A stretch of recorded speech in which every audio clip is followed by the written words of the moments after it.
ਅਗਲੀ ਗੱਲ ਕਰਦੇ ਜਾਈਏ। ਯੂਐਸ ਨੇ ਇਰਾਕ ਦੇ ਵਿੱਚ ਇਰਾਨੀਅਨ ਬੈਕਡ ਜਿਹੜੇ ਮਲੀਸ਼ੀਆ ਗਰੁੱਪਸ ਆ ਉਹਨਾਂ ਉੱਤੇ ਏਅਰ ਸਟ੍ਰਾਈਕਸ ਕੈਰੀ ਆਊਟ ਕੀਤੀਆਂ ਹੈਗੀਆਂ ਆ। ਡਿਫੈਂਸ ਸਕੱਤਰ ਲੋਇਡ ਆਸਟਿਨ ਜੋ ਬੀਤੇ ਦਿਨੀ ਜ਼ੇਰੇ ਇਲਾਜ ਸੀਗੇ, ਉਹਨਾਂ ਨੇ ਅੱਜ ਜਿਹੜੀ ਆ ਇੱਕ ਸਟੇਟਮੈਂਟ ਦੇ ਵਿੱਚ ਇਹ ਦੱਸਿਆ ਹੈਗਾ। ਯੂਐਸ ਸੈਂਟਰਲ ਕਮਾਂਡ ਨੇ ਰਿਲੀਜ਼ ਕੀਤੀ ਹੈ ਸਟੇਟਮੈਂਟ, ਜਿਸ ਵਿੱਚ ਦੱਸਿਆ ਵੀ ਯੂਐਸ ਫੋਰਸਿਸ ਨੇ ਯੂਨੀਲੈਟਰਲ ਏਅਰ ਸਟ੍ਰਾਈਕਸ ਜਿਹੜਾ KH ਗਰੁੱਪ ਹੈਗਾ ਉਹਦੇ ਹੈੱਡਕੁਆਟਰ, ਸਟੋਰੇਜ ਤੇ ਟ੍ਰੇਨਿੰਗ ਲੋਕੇਸ਼ਨਸ ਜਿੱਥੇ ਰੌਕਟ ਮਿਜ਼ਾਈਲਸ ਤੇ ਵਨ ਵੇ ਜਿਹੜੇ UAV ਕੈਪੇਬਿਲਿਟੀ ਵਾਲੀਆਂ ਅਟੈਕ ਕਰਨ ਵਾਲੇ ਆ ਉਹਨਾਂ ਉੱਤੇ ਕੀਤੀ ਹੈਗੀ ਆ। ਯੂਐਸ ਡਿਫੈਂਸ ਅਧਿਕਾਰੀਆਂ ਨੇ ਜਿਹੜਾ ਉਹ ਦੱਸਿਆ ਵੀ ਜਿਹੜੀਆਂ ਦੋ ਸਾਈਟਸ ਆ ਵੈਸਟਰਨ ਇਰਾਕ ਦੇ ਵਿੱਚ ਅਲ ਕੈਮ ਜਿਹੜਾ ਸੀਰੀਅਨ ਬਾਰਡਰ ਦੇ ਲਾਗੇ ਆ ਤੇ ਜ਼ੁਰਫ ਅਲ ਸ਼ਕਰ ਇਹ ਬਗਦਾਦ ਦੇ ਲਾਗੇ ਆ, ਉੱਥੇ ਇਹ ਜਿਹੜੇ ਏਅਰ ਸਟ੍ਰਾਈਕਸ ਕੀਤੀਆਂ ਗਈਆਂ ਹੈਗੀਆਂ ਆ। ਆਸਟਿਨ ਹੋਣਾ ਨੇ ਕਿਹਾ ਵੀ ਜਿਹੜੇ ਰਾਸ਼ਟਰਪਤੀ ਬਾਈਡਨ ਆ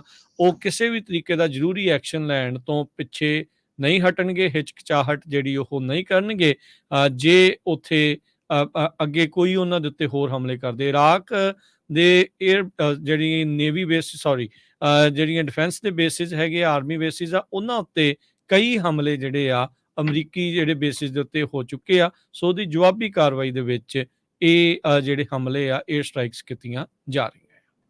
ਜੀ, ਅਗਲੀ ਖਬਰ ਵੱਲ ਚਲੀਏ। ਨਿਊ ਹੈਮਸ਼ਾਇਰ ਦੇ ਸੰਬੰਧ ਦੇ ਵਿੱਚ ਜਿੰਨੀਆਂ ਕੁ ਪੋਲਸ ਦੇ ਜੋ ਕਾਊਂਟ ਹੋ ਚੁੱਕੀਆਂ ਵੋਟਾਂ, ਉਹਨਾਂ ਦੇ ਮੁਤਾਬਕ ਪ੍ਰੈਜ਼ੀਡੈਂਟ ਟਰੰਪ ਹੁਣੀ ਨਿਊ ਹੈਮਸ਼ਾਇਰ ਸਟੇਟ ਨੂੰ ਜਿੱਤ ਗਏ ਹੈਗੇ ਆ। ਹੁਣ ਤੱਕ 55% ਉਹਨਾਂ ਦੇ ਹੱਕ 'ਚ ਵੋਟਾਂ ਪੈ ਰਹੀਆਂ, ਹੈਲੀ ਦੇ ਹੱਕ 'ਚ 44% ਤੇ ਡਿਸੈਂਟਿਸ ਦੇ ਹੱਕ ਦੇ ਵਿੱਚ 1%, 23% ਵੋਟਾਂ ਕਾਊਂਟ ਹੋਈਆਂ। ਪਰ ਨਿੱਕੀ ਹੈਲੀ ਨੇ ਇਹ ਕਿਹਾ ਆ ਵੀ ਜੋ ਨਿਊ ਹੈਮਸ਼ਾਇਰ ਆ ਇਹ ਲਾਸਟ ਸਟੇਟ ਨਹੀਂ ਹੈਗੀ USA ਦੇ ਵਿੱਚ, ਤੇ ਮੈਂ ਰੇਸ ਦੇ ਵਿੱਚ ਇੱਦੇ ਰਹੂੰਗੀ। Race is far from over. ਇਹ ਉਹ ਨਿੱਕੀ ਹੈਲੀ ਨੇ ਅੱਜ ਅਨਾਊਂਸ ਕੀਤਾ ਹੈਗਾ, ਜਦੋਂ ਹੁਣ ਨਿਊ ਹੈਮਸ਼ਾਇਰ ਦੇ ਵਿੱਚ ਜਿਹੜੀਆਂ ਵੋਟਾਂ ਆ ਉਹ ਪੈ ਚੁੱਕੀਆਂ ਆ ਤੇ ਉਹਨਾਂ ਦੀ ਕਾਊਂਟਿੰਗ ਆ ਇਸ ਟਾਈਮ ਦੇ ਉੱਤੇ ਚੱਲ ਰਹੀ ਹੈਗੀ। ਜੀ ਬਿਲਕੁਲ। ਉਧਰ ਜਿਹੜੇ ਰਾਈਟ ਇਨ ਕੈਂਪੇਨ ਦੇ ਵਿੱਚ ਪ੍ਰੈਜ਼ੀਡੈਂਟ ਬਾਈਡਨ ਵੀ ਉਹਨਾਂ ਦੀ ਵੀ ਜਿਹੜੀ ਨਿਊ ਹੈਮਸ਼ਾਇਰ ਦੇ ਵਿੱਚ ਜਿੱਤ ਹੋ ਗਈ ਸੀ, ਜਦ ਕਿ ਸ਼ਰਾਰਤ ਦੇ ਤੌਰ ਦੇ ਉੱਤੇ ਇਹਨਾਂ ਦੇ ਉਲਟ ਇੱਕ ਰੋਬੋ ਕਾਲ ਉੱਥੋਂ ਦੇ ਵੋਟਰਸ ਨੂੰ ਕਰਵਾਈ ਗਈ ਸੀ, ਜਿਸ ਵਿੱਚ ਇਹ ਆਖਿਆ ਗਿਆ ਸੀ ਇਸ ਵਾਰ ਵੋਟ ਪਾਉਣ ਦਾ ਤੁਹਾਨੂੰ ਕੋਈ ਫਾਇਦਾ ਨਹੀਂ, ਨਵੰਬਰ 'ਚ ਹੀ ਜਿਹੜੀ ਆ ਉਹ ਵੋਟ ਪਾਇਓ।